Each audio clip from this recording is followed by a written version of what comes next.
Hello বন্ধুরা, আসসালামু আলাইকুম। আজকে আমি আপনাদেরকে তৈরি করে দেখাবো রুই মাছের মাথা দিয়ে কিভাবে মুড়িঘণ্ট তৈরি করতে হয়। মুড়িঘণ্টটি অনেক মজা হয়েছে, না খেলে আপনারা বুঝবেন। চলুন আমরা মুড়িঘণ্ট বানাতে চলে যাই। আমি আজকে মুড়িঘণ্টটি মুগ ডাল দিয়ে রান্না করব। এখানে আমি 1 কাপের একটু কম মুগ ডাল নিয়ে নিয়েছি। এখন আমি এটাকে ভালো করে নেড়ে চেড়ে একটু লালটে করে ভেজে নিব।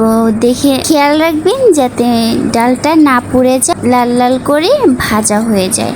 আর আমার চ্যানেলে যারা নতুন, আমার চ্যানেলটি সাবস্ক্রাইব করে দিবেন আর পাশে থাকা বেল আইকনটি অন করে দিবেন, যাতে করে আমার নতুন ভিডিও ছাড়া মাত্রই আপনাদের কাছে চলে যায়। আমার ডালটি ভাজা হয়ে গেছে, এখন আমি এটাকে নামিয়ে নিব। আমি একটি বড় দেখে রুই মাছের মাথা নিয়ে নিয়েছি। মাথার মাঝখানটা কেটে নিয়েছি যাতে এই ভিতরে মশলাটা ভালো করে ঢুকে যায়। তারপরে ভিতরে 1/2 চামচ লবণ, হলুদ এবং মরিচের গুঁড়া দিয়ে ভালো করে মেখে কিছুক্ষণ রেখে দিব। তারপরে চুলায় একটি কড়াই দিয়ে দিয়েছি। কড়াইয়ে আমি পর্যাপ্ত পরিমাণে তেল দিয়ে মাছের মাথাটা ভেজে নিব। মাছের মাথাটা এপিট ওপিট করে ভালো করে ভেজে উঠিয়ে নিব।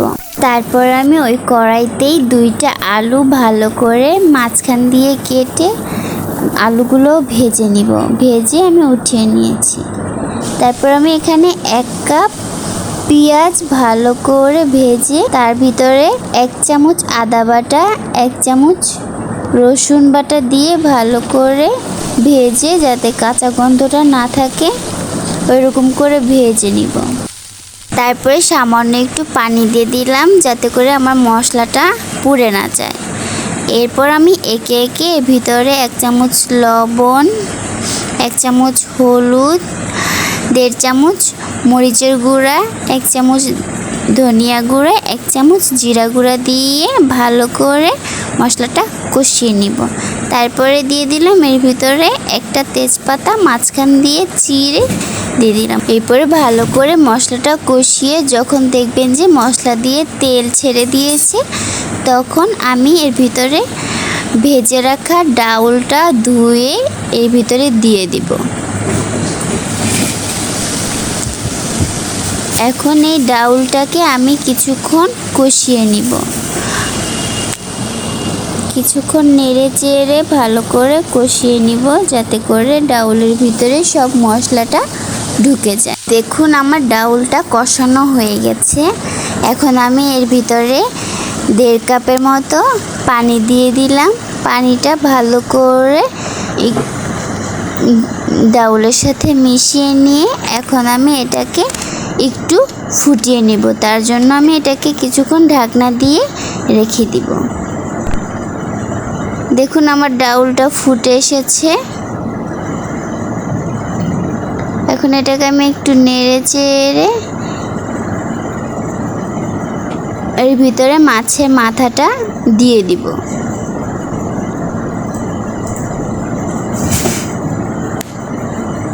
তার সাথে আমি ভেজে রাখা আলুগুলোও দিয়ে দিব।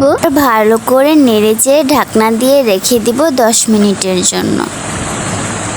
10 মিনিট পর আবার ফিরে এলাম। দেখ আমার মুড়িঘণ্ট কালারটি কত সুন্দর হয়েছে। একটু লবণ চেখে পরিমাণ মতো লবণ দিয়ে দিবেন, কারণ আমি প্রথমে একটু অল্প করে লবণ দিয়ে দিয়েছি।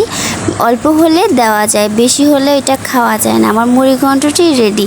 আমি কিছুক্ষণ দমে দিয়ে মুড়িঘণ্টটি নামিয়ে নিয়েছি। দেখুন কতটা লোভনীয় হয়েছে, দেখেই খেতে ইচ্ছা করছে, তাই না? আমার এই মুড়িঘণ্টটি কিন্তু অনেক মজা হয়েছে। আপনারা বাসায় না ট্রাই করলে বিশ্বাসই করবেন না।